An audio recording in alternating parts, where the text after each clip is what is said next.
في التوك دي هنتكلم على الاريز. الاري من اشهر الداتا ستراكشرز في البروجرامينج. طب هو يعني ايه داتا ستراكشر؟ ان انا بخزن البيانات في الميموري في ستراكشر معين او في هيكل معين، طريقه لتنظيم البيانات في الميموري بكل بساطه. في اشكال كتير، في داتا ستراكشرز كتير، زي مثلا الشكل ده اسمه باينري تري. في مثلا الشكل ده اسمه لينكد ليست. في الستاك اند سو اون، في اكتر من شكل. الاري هي واحده من الاشكال دي، بتنظم البيانات في الميموري بشكل كونتيجوس ورا بعضهم في الميموري. فلو انا عندي array اسمها AR كده بتاخد 4 items، فهيكونوا بالشكل ده ورا بعض كده. طيب الاري يا شباب هي homogeneous data structure. يعني ايه homogeneous؟ homogeneous معناها انها بتاخد نفس نوع البيانات. يعني array of integer، فكل العناصر اللي فيها بيكونوا integers. اوكي. array of strings، فكل العناصر اللي فيها بيكونوا strings. اوكي. طيب فكرة الكونستانت بوينتر دي هنوضحها لما نروح عند الميموري. لو عندنا الميموري كده،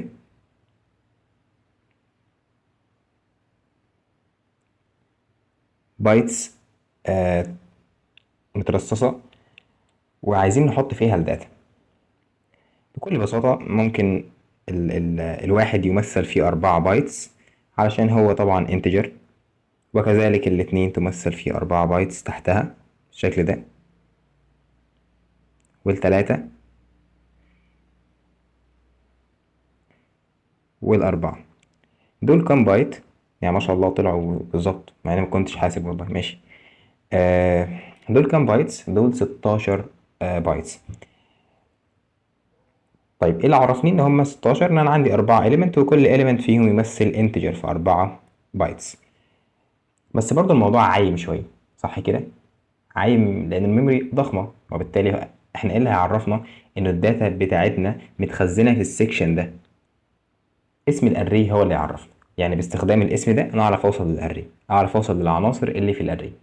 لان بكل بساطة الاري ده constant pointer اللي اتكلمنا عليه من شوية. الكونستانت بوينتر اللي هو اسم الاري بيشاور على اول عنصر هنا، بيصطب هنا بالشكل ده، وبعدها بنبدأ ان احنا نوصل للعناصر اللي بعدها بشكل عادي بقى. array بلس 1 لانه ده المكان اللي بعده، المكان اللي بعده array بلس 2، واخر مكان ده اللي هو array بلس 3. اسمحوا لي اوضح كده حاجة اتكلمت عليها الفيديوز اللي فاتت، بس لازم اوضحها برضو هنا تاني. لو انا عندي عدد من البايتس، بس دي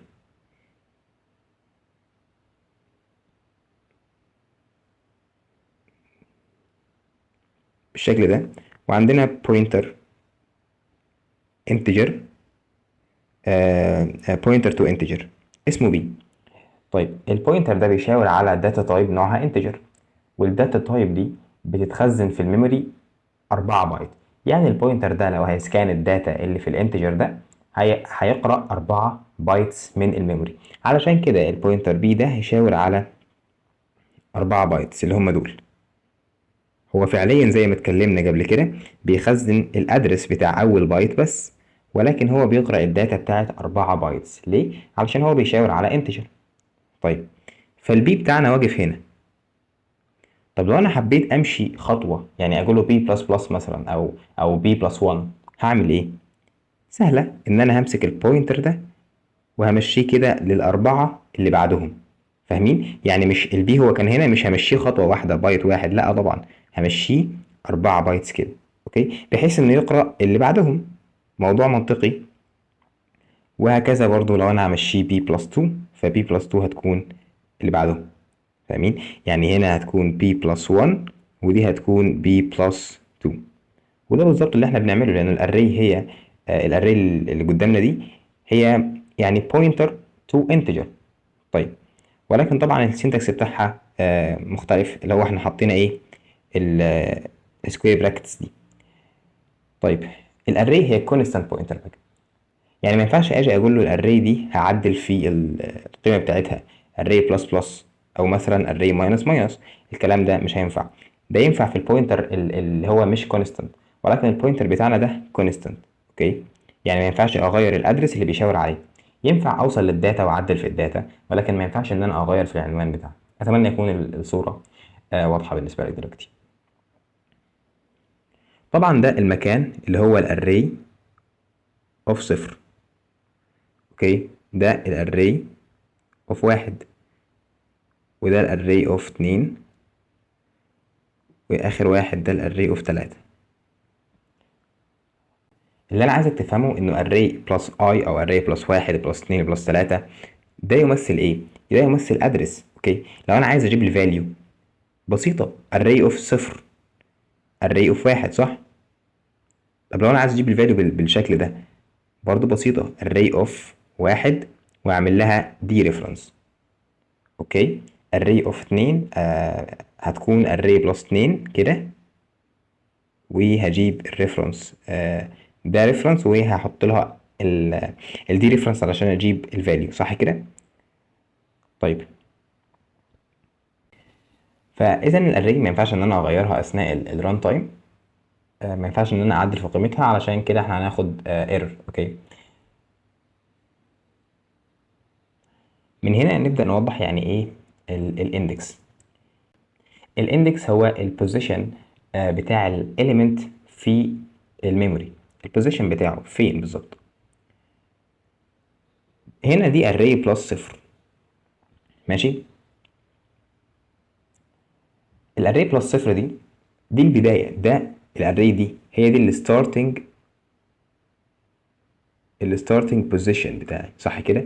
ده المكان اللي انا ببدا عنده الميموري بتاعتي بتبدا تتحجز من المكان ده علشان ابدا ان انا احط فيها داتا، وبالتالي ده الستارتنج بوزيشن بتاعي.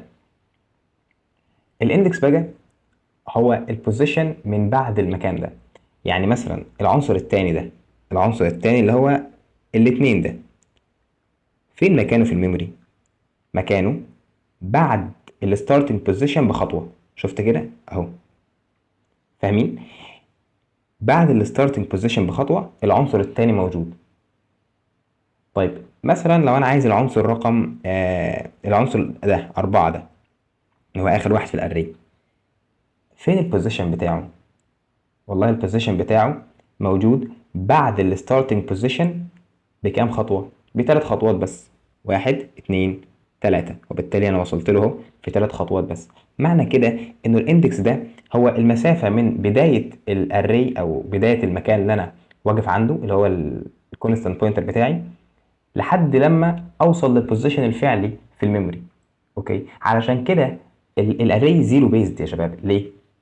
علشان اصلا اسم الاري نفسه بيشاور على اول مكان، وبالتالي لو انا عايز اوصل لمكان ما في الميموري اخر فهبدأ من المكان ده، فاهمين؟ طيب ده معنى الاندكس. طب ليه الاري سريعه؟ ليه الاكسس بتاعها سريع يعني؟ الاكسس بتاع الاري سريع علشان بتعمل يعني very simple calculation بتوصل بيها للعنصر. لما حضرتك تعمل كده array of مثلا array of 2، ده معناه ايه؟ ده معناه ان انت بتقول له امشي خطوتين لحد لما توصل للعنصر بتاعي، فدي 1 step ادي 2 step، فانا كده وصلت للعنصر. طيب برضه ليه سريع؟ علشان الستيب معروف السايز بتاعها. يعني انا الستيب دي السايز بتاعها معروفه كام بايت؟ 4، صح كده؟ طيب الستيب التانية معروفه برضو كام بايت؟ 4 برضو. فاذا انا لما امشي التو ستيبس دول فانا همشي كام بايت؟ 8، وبالتالي انا كده بمشي ايه؟ الاتنين اللي انت اديتهم لي مضروبين في سايز اوف الاليمنت او سايز اوف انتجر بقى، على انه الاليمنت ده نوعه انتجر، فبالتالي 2 في 4 وده هيدينا ال 8. وبالتالي انا عندي البايت رقم 8 من بداية الاري هو ده المكان اللي انا هديلك قيمته. فتعال نشوف كده. لو انا همشي ممكن نكبر شوية، هنا واحد كده انا واقف هنا، بصوا انا واقف عند الاري وهمشي خطوة واحد اهي، اتنين تلاتة اربعة خمسة ستة سبعة وبص التمانية اهي، ادي التمانية. فانا عند الستبس دي كلها، بعد ما اخلص الستبس دي كلها هديك العنصر اللي انت عايزه. تمام كده. فانا بفيري سيمبل كالكوليشن عرفت ان انا اوصل للعنصر اللي اليوزر عايزه بسرعه، صح كده. وعلشان كده الاري يعني من حيث الاكسس يعني سريع. تمام.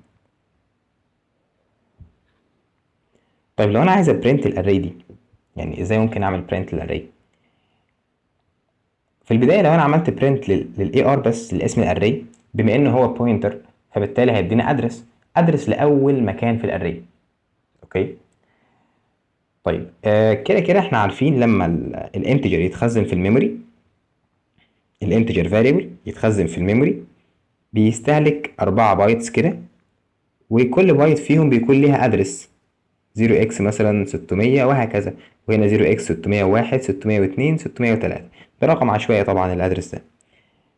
طبعا البوينتر، لو انا عندي بوينتر بي بيشاور على المكان ده، فالبي بيخزن الاول بايت بس، بيخزن الادرس بتاع اول بايت.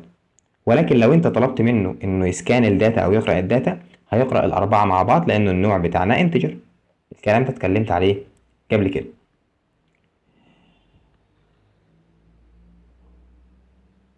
فلو انا عايز امشي على الاري دي او اسكان الاري دي واحده واحده، بكل بساطه ممكن نمشي لوب لحد ما اوصل عند الاربعه دي، اللي هو السايز بتاع الاري من اول اي بصفر لحد الاربعه، وابرنت ايه؟ ابرنت الدي ريفرنس لاسم الاري بلس اي بكل بساطه. تمام. وهنشوف الكلام ده في الكود. طيب لو انا مثلا عند العنصر التاني ده عند اي باتنين، فبالتالي هقول له ايه؟ هات لي الاري اوف اي، هات لي الاري سوري الاري بلس اي اللي هي الري بلس 2، فهيديني العنصر رقم 3. تمام كده. في مثلا حد تاني يقول لي طب ما انا ممكن اعمل بوينتر بي بيشاور على الاري، وافضل امشي البي ده خطوه خطوه ستيب ستيب، بحيث ان انا لما اخلص الاري واوصل هنا، اوصل عند الاري بلس 4 استوب، صح كده. مفيش مشكله برضو، ده صح. هنشوف الكلام ده برضو في الكود. فاحنا ممكن نعمل بوينتر يشاور هنا اسمه بي، ولما اوصل عند الاري بلس 4، طبعا الاري بلس 4 الميموري دي مش تبع مين؟ مش تبع الاري، وبالتالي هستوب هنا. تمام. ده كان الاري لما احنا كانت 1 دي. طب تعالوا نشوف ك 2 دي بقى هنفهمها ازاي. لو عندي اري 2 دي بالشكل ده، فبكل بساطة أنا هخزن برضو الأيتمز بتاعتها بالشكل ده ورا بعض.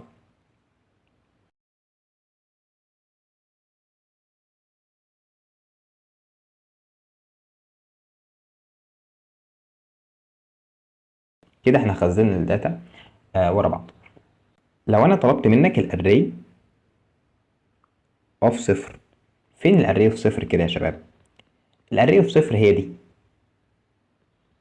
تمام. طب فين الأري أوف واحد؟ هي دي.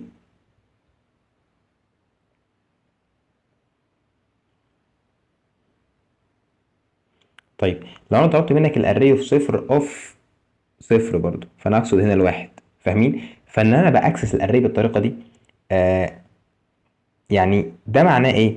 معناه انه احنا بنتعامل معاها كانها array اوف arrays. تخيلها كده ان هي array جواها كمان arrays تانية. فاهمين؟ فعلشان كده الاري اوف صفر دي هي اول 3 عناصر عندي اللي هم دول. دي كده الاري اوف صفر. بعدها من البداية دي لحد هنا دي الاري اوف واحد.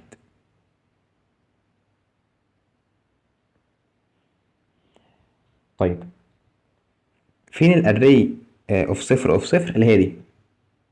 اول عنصر ده اللي هو اوف صفر، تاني عنصر ده هو اوف واحد، واللي بعده اوف اتنين. تمام كده. وهكذا. فانا لو عايز اعمل بوينتر بقى يشاور على اول مكان او اول بايت في الاري بتاعتنا، ال 2 دي اري بقى بتاعتنا، ازاي ممكن نعمل كده؟ مش هينفع الشكل اللي احنا عملناه في البدايه، اللي هو ده، اللي هو ان انا اعمل بوينتر بيساوي الاري. ليه؟ لان الاري بتاعتنا هي اري اوف اريز بقى. فانا عايز اقول له ايه؟ الاري اوف صفر دي كده كده هي بوينتر بيشاور على اري جوه، صح؟ اللي هو ده، دي الاري اوف صفر. خلاص اعمل لي بوينتر بي، خليه بيساوي الاري اوف صفر. فاهمين؟ الاري اوف صفر ده اصلا بوينتر، وبالتالي لما يساويه كده هو بيشاور هنا، واقدر اعدي عليهم عنصر عنصر. فلما اعمل بي بلس بلس ده معناه ان انا هوصل فين؟ هوصل هنا. لما اعمل بي بلس بلس ده معناه ان انا هوصل هنا. بي بلس بلس هوصل هنا، بعدها هوصل للعنصر ده، واخيرا هوصل للعنصر ده. طب هقف امتى؟ يعني هقف امتى؟ يعني مثلا دلوقتي ده اللي هو الاري اوف صفر، الحته دي array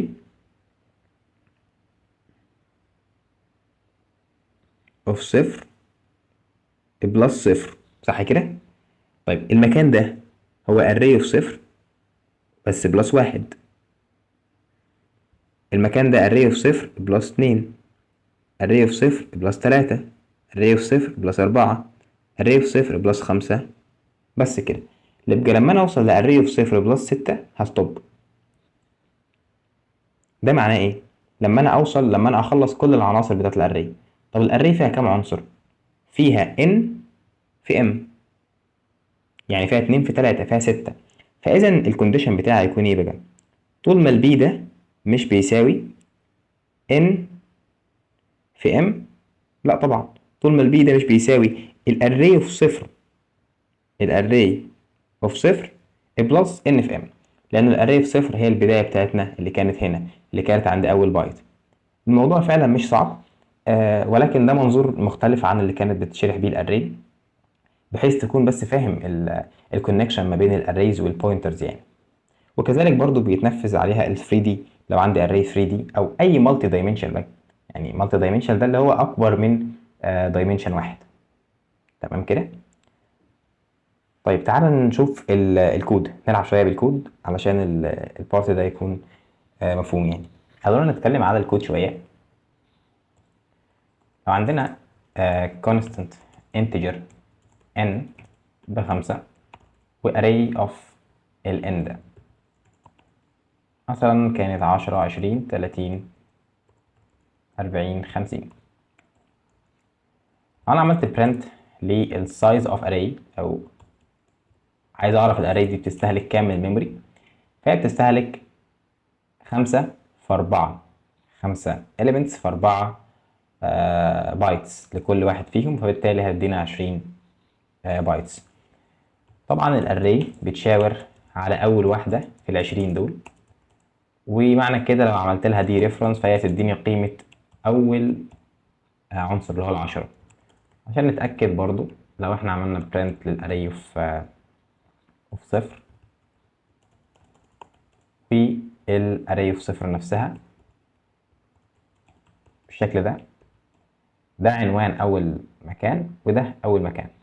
لو عملت رن كده هيدي لك الانسر دي، وهي دي اللي احنا متوقعينها.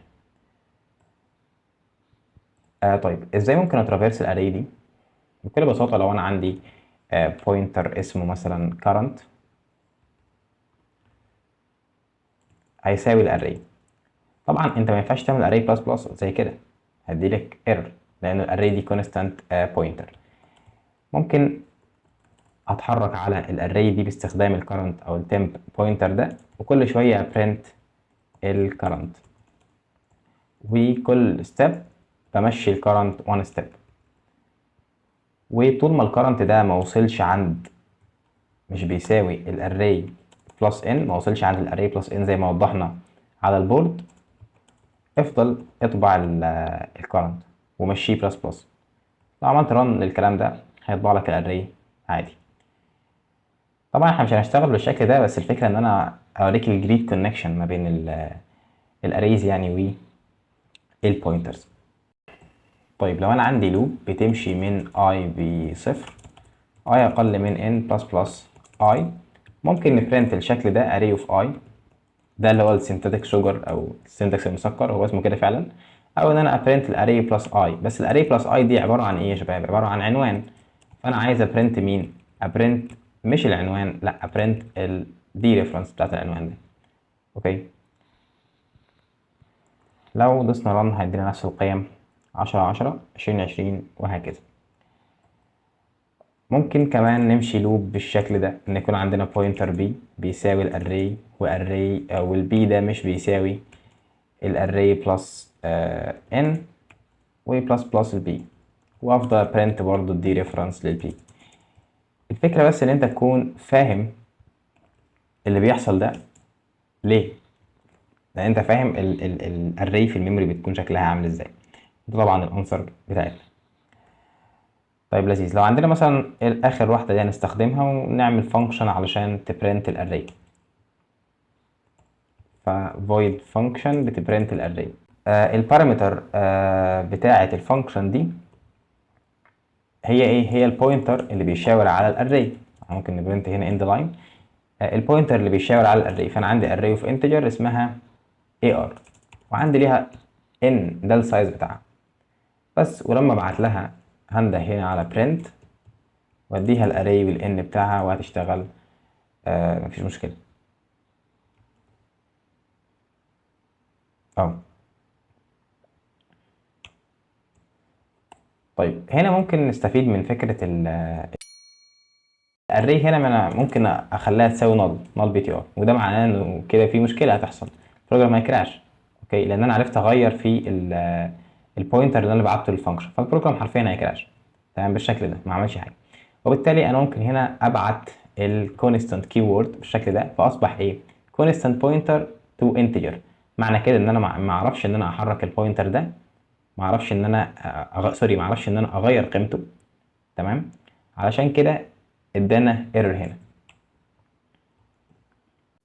طيب خلونا نتكلم على ال 2 دي. لو انا عندي constant n و m،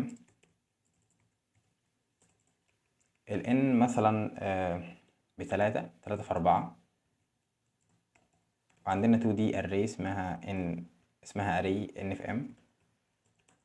فدي معناها ايه؟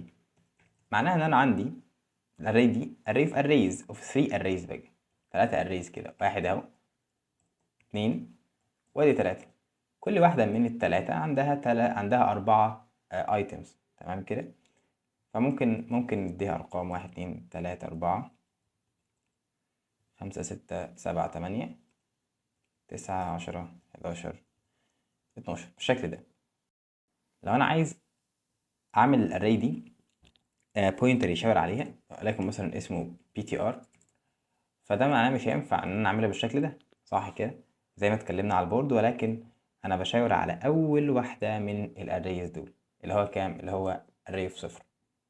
تمام كده، لانه انا كده واقف هنا بالظبط، ومن خلال ده بعرف ان انا ابرنت اي element انا عايزه، لان انا واقف على البدايه، واقف عند اول بايت. تمام كده، أو اول عنصر. ممكن ابرنت البي تي ار بلس مثلا اول عنصر، او بلس 0. فاول عنصر ده اول عنصر في اول array اللي هو الواحد. انا ممكن اعمل حركه تانية، ممكن اعمل برنت كده لمثلا الخمسة. ازاي اعمل برنت للخمسة؟ ده معناه ان انا همشي واحد، انا واقف هنا، فهمشي واحد 2 3 وهروح عند الخمسة هنا في الستيب رقم 4. وبالتالي بي تي ار بلس 4 ده هيديني الخمسة. طيب بي تي ار بلس 8 ده هيديني التسعة. ليه بلس 8؟ لان انا همشي هنا، انا واقف عند اول بايت اهي، او اول اليمنت بالبي تي ار.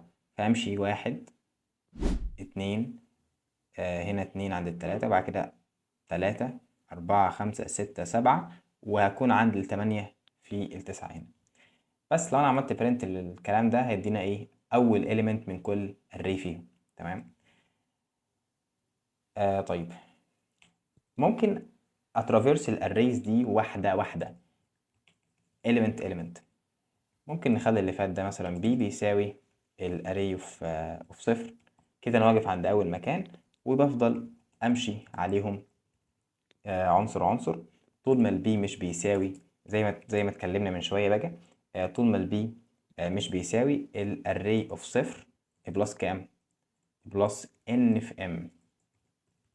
تمام كده، وببرنت البي. طبعا ده هيبين لك انه الاري مهما كانت بقى هي كلها عناصر ورا بعض، زي ما هنشوف دلوقتي. دوس رن كده اهو، 1 2 3، بعد كده نزل 1 2 3 4، بعد كده نزل 5 6 7 8، وهكذا لحد ال 12. اوكي، فهي contiguous memory contiguous elements في الميموري. طيب ممكن نمشي عليها ازاي برضو؟